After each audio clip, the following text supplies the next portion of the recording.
السلام علیکم ورحمۃ اللہ وبرکاتہ۔ امید کرتی ہوں آپ لوگ سب خیریت سے ہوں گے اور اپنے گھر میں خوش و خرم شاد و آباد ہوں گے۔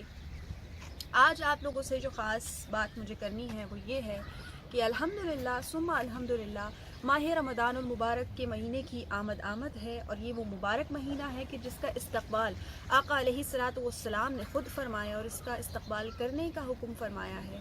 ماہ رمضان المبارک جب آتا ہے عزیزان من، تو تمام اہلیان ایمان کے دلوں پر ایک مسرت چھا جاتی ہے، ایک خوشی کی لہر تمام مومنین کے چہروں پر آ جاتی ہے۔ ہر شخص، چاہے وہ بچہ ہو، چاہے وہ بڑا ہو، چاہے وہ بزرگ ہو، دینی عبادات میں مصروف ہو جاتے ہیں۔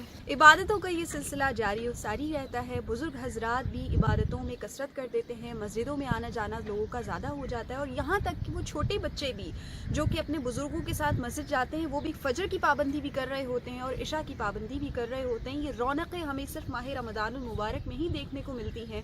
جو تاجر حضرات ہیں، جو مخیر حضرات ہیں، وہ اپنے مال سے اللہ کو راضی کرنے کی کوشش کر رہے ہوتے ہیں۔ جو غریب حضرات ہیں، وہ بنا پیسے خرچ کیے صرف نیکیاں کر کر اللہ رب العزت کو راضی کر رہے ہوتے ہیں۔ الغرض ہر کوئی اس ماہ مبارک میں اللہ رب العزت کی خوشنودی حاصل کرنا چاہ رہا ہوتا ہے۔ اس ماہ مبارک میں جنت کے دروازوں کو کھول دیا جاتا ہے اور جہنم کے دروازوں کو بند کر دیا جاتا ہے۔ اس ماہ مبارک میں شیطان کو قید کر دیا جاتا ہے، تو گویا گناہ گاروں کو بھی یہ سہولت میسر ہوتی ہے کہ وہ اللہ رب العزت کو راضی کرنے کی بھرپور کوشش کر لیں، کیونکہ اس وقت شیطان انہیں تنگ نہیں کر رہا ہوتا۔ آقا علیہ الصلوۃ والسلام کی حدیث مبارکہ کا مفہوم کہ جانتے ہو تم کس ماہ مبارک کو استقبال کر رہے ہو، اور یہ کون سا ماہ ہے جو تمہیں استقبال کر رہا ہے؟ جب صحابہ اکرام نے دریافت کیا تو آقا علیہ الصلوۃ والسلام نے فرمایا، یہ وہ ماہ مبارکہ ہے کہ جس کی پہلی رات میں اہل قبلہ کو معاف کر دیا جاتا ہے۔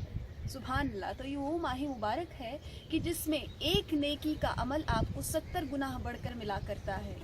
تو اللہ رب العزت کا کروڑہا احسان کہ اس رب کائنات نے ہمیں ایک مرتبہ پھر یہ مبارک مہینہ عطا فرمایا۔ اللہ رب العزت ہمیں اور آپ کو خوب بہترین عبادت کرنے کی توفیق عطا فرمائے، ہم سے وہ کام لے لے جس سے وہ اور آقا علیہ الصلوۃ والسلام ہم سے راضی ہو جائیں، ہمیں ایسے روزے عطا فرمائے کہ جن کی وہ بہترین جزا دیتا ہے، جن کے لیے وہ فرماتا ہے کہ روزہ میرے لیے ہے اور اس کی جزا میں خود دوں گا یا میں خود ہوں۔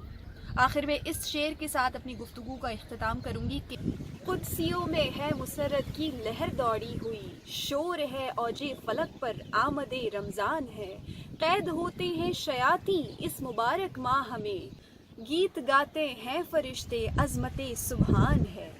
آپ سے گزارش یہی ہے کہ میرے پیج کو ضرور لائک کیجیے گا، سبسکرائب کیجیے گا اور اسے صدقہ جاریہ سمجھ کر آگے شیئر کیجیے گا۔ مجھے اپنی دعاؤں میں یاد رکھیے گا۔ انشاءاللہ پھر کسی اچھے پیغام کے ساتھ آپ کی سامنے حاضر خدمت ہوں گی۔ تب تک کے لیے فی امان اللہ۔